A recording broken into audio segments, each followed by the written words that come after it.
What's up guys, it's English Dan. So today I want to talk to you about the Samsung Galaxy Z Flip 3.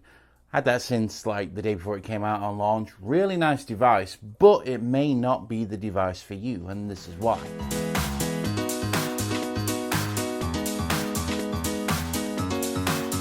Alright, welcome back. So yeah, we're talking about the Z Flip 3.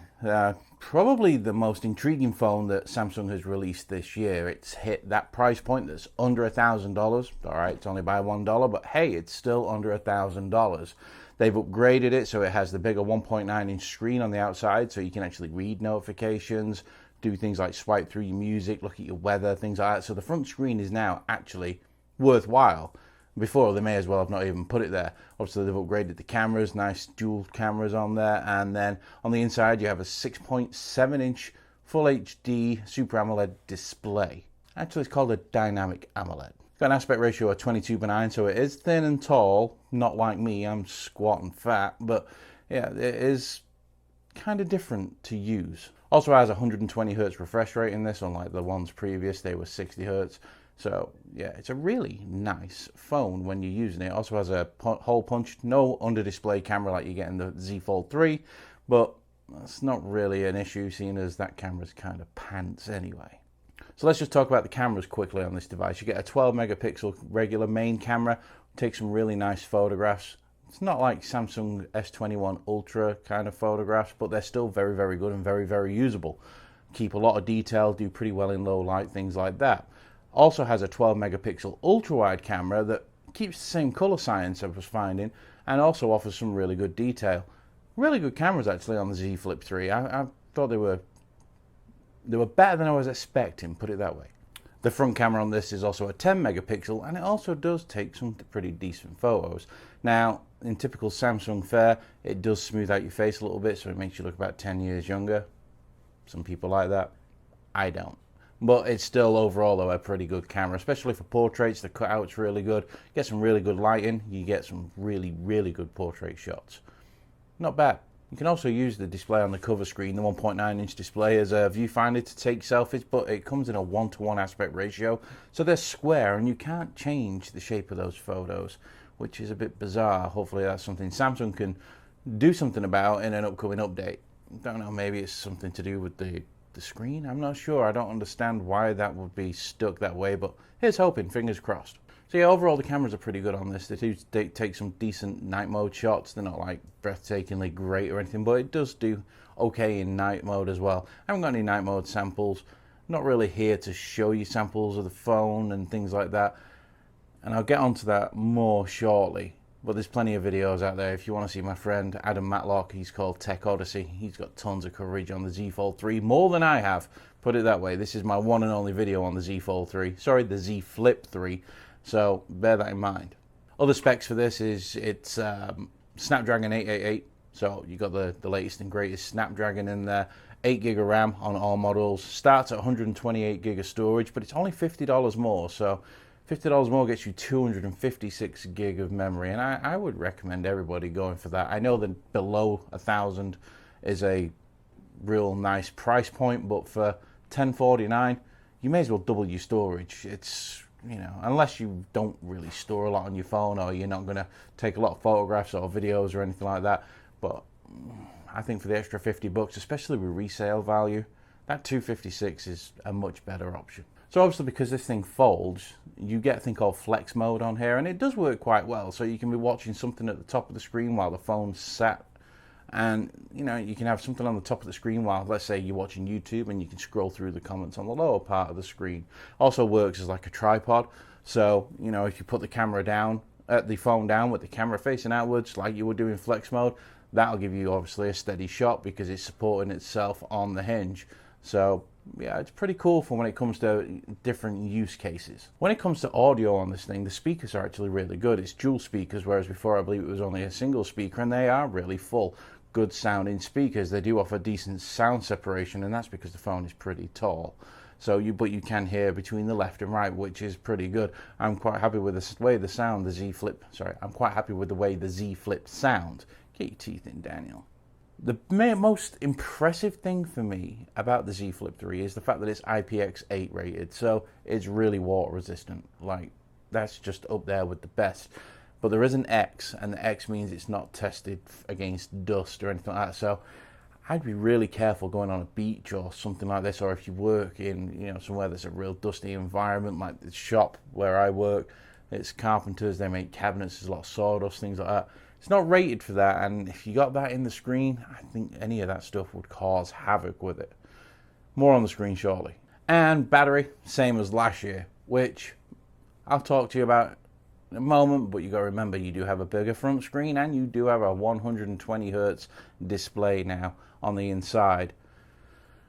But we'll get more onto that in a second. So that's the basic gist of the specs. I mean, you've probably, if you're looking at this device, you've probably already looked at a load of videos, been onto Samsung.com and had a good read about it, gone through unboxings and things like that. And, it's good to make yourself educated in these matters. If you're going to go out and spend $1,000 of your own money, you need to know whether this phone is for you. So what's it like using day to day? Well, I think it's really cool. I like the way that it does fold. Obviously, it's a flip, so it flips in half. It's a clamshell phone. We've not had a flip phone for a long time before Samsung started doing these Z Flips. And it's really nice. There's something really satisfying about clipping that phone down and putting the phone down on somebody. It's just, I don't know, strangely satisfying. But when it comes to regular use, you will find that the screen is a little bit tall. One thing I did have an issue with was the fingerprint sensor was a little bit high for the thumb because it's on the side of the actual device, and the volume's above that. So you're doing some real good hand gymnastics all using two hands.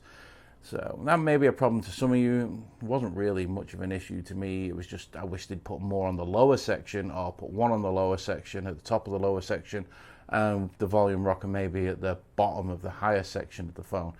Probably would have worked a lot better that way, but by the by, it's just one of those things and you're probably going to get used to it.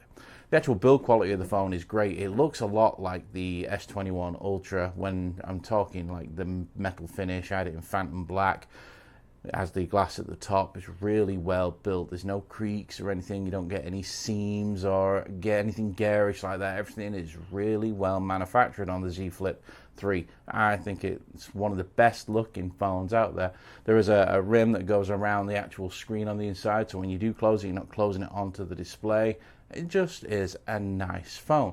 When I wanted to watch YouTube and watch stuff on there, the sound coming out of the speakers was great. The display is nice and vibrant and bright. Even though it is only a full HD display, I'll tell you the truth, it didn't really look all that much different than the Quad HD.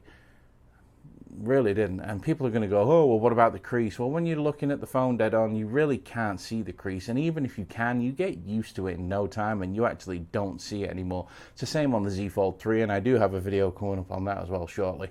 But yeah, we'll talk about the Z Flip 3 here, and it's only a small crease, slap bang in the middle of the display, but like I say, it goes away. Unless you're really OCD about something like that, it might be a problem, but then you probably shouldn't be looking for a phone like this. When it comes to using it for general browsing, phone calls, things like that, it's great. It's just like a regular phone, works fantastic. Battery in it, like I was saying, is okay.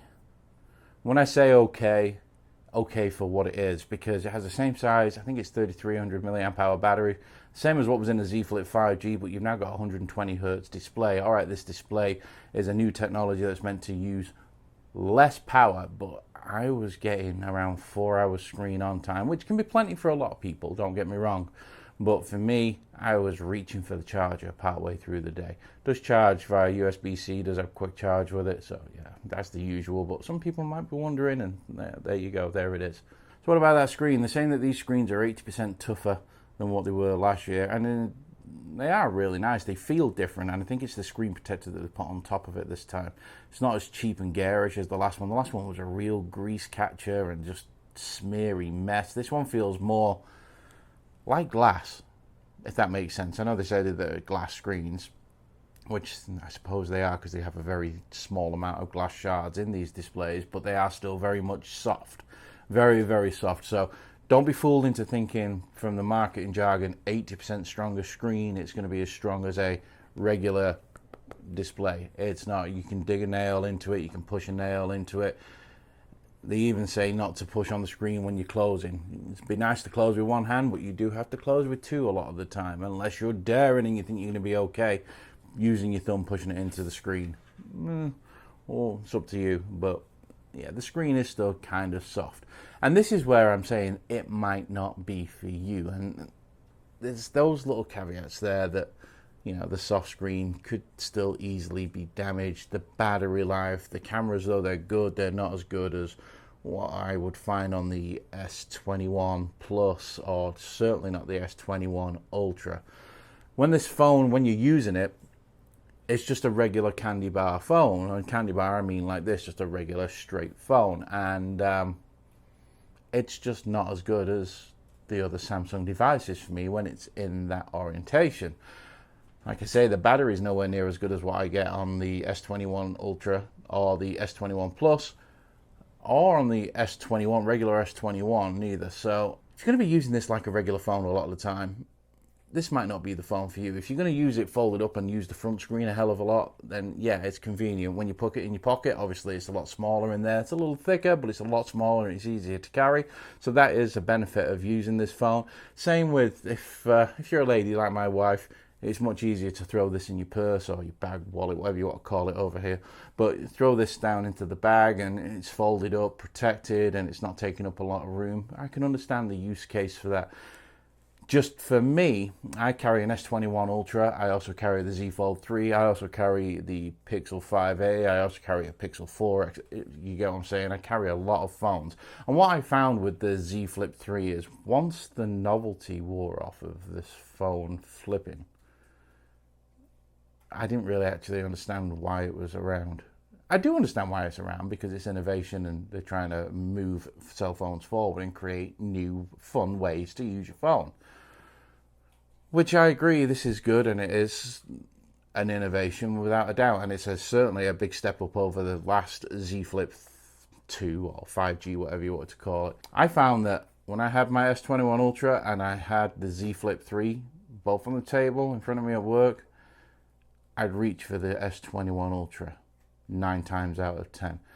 Because why do I need to go that extra step to open the phone to do exactly the same as what it's going to do on the S21 Ultra? And then when I'm doing that on the Z Flip 3, I'm using more battery, the screen's softer, so I need to be more careful with it. It's also a strange aspect ratio. Not strange, but tall aspect ratio. The S21 Ultra for me just was a better phone to use. So, yeah, you can see where I'm going with this. I do like the Z Flip 3, and I do say I did like the Z Flip 3. You'll notice I don't have it in my hand. I did have it. I actually sent it back last night. And I've got a feeling there's going to be quite a few people that do that. Because, like I say, once that novelty of the flipping motion, the flip phone wears off, you're going to realize that you're just using a phone that's got less specs than the S21 Ultra, and the only reason you're paying $1,000 for it is because it folds in half. So yeah, something to bear in mind. I'm not putting the phone down. I think it looked great. It worked great. It was real smart. In fact, we was out in a restaurant, me and my wife and my son, and the server looked at me, and I just so happened to close the phone. And his mind was blown that this phone folded in half. He couldn't believe that I had this phone where the screen just folded. It was great. It was an actual really good reaction. I wish I had recorded it or got a recording of it, because this guy was like, wow. So it's great for that, and it's certainly great for attention. But if you're just looking for a cell phone to browse on, good camera, good battery life, everything that you want in a phone, the Z Flip 3 may not be for you. It's more of a fashion accessory, let's say, instead of a everyday work tool or personal tool or, you know, something like that. The battery runs out that quick, and it really does. A lot of people are going to try and tell me, oh, I get 7-8 hours screen on time. It's impossible. You don't, unless you just don't answer the phone and the screen on that you're using is the 1.9-inch OLED display on the front. That's just the way it is. All right, guys. So, yeah, I sent my Z Flip 3 back. Wasn't for me. Like I say, once the novelty wore off, it was just a regular candy bar phone that had lesser specs than my S21 Ultra. S21 Ultra felt better, felt sturdier, does have a better screen, actually has better speakers, better battery, better camera. You see where I'm going? So like I say, once that novelty wears off, you're probably going to go back to your usual phone. All right, guys, catch you in the next one. Laters.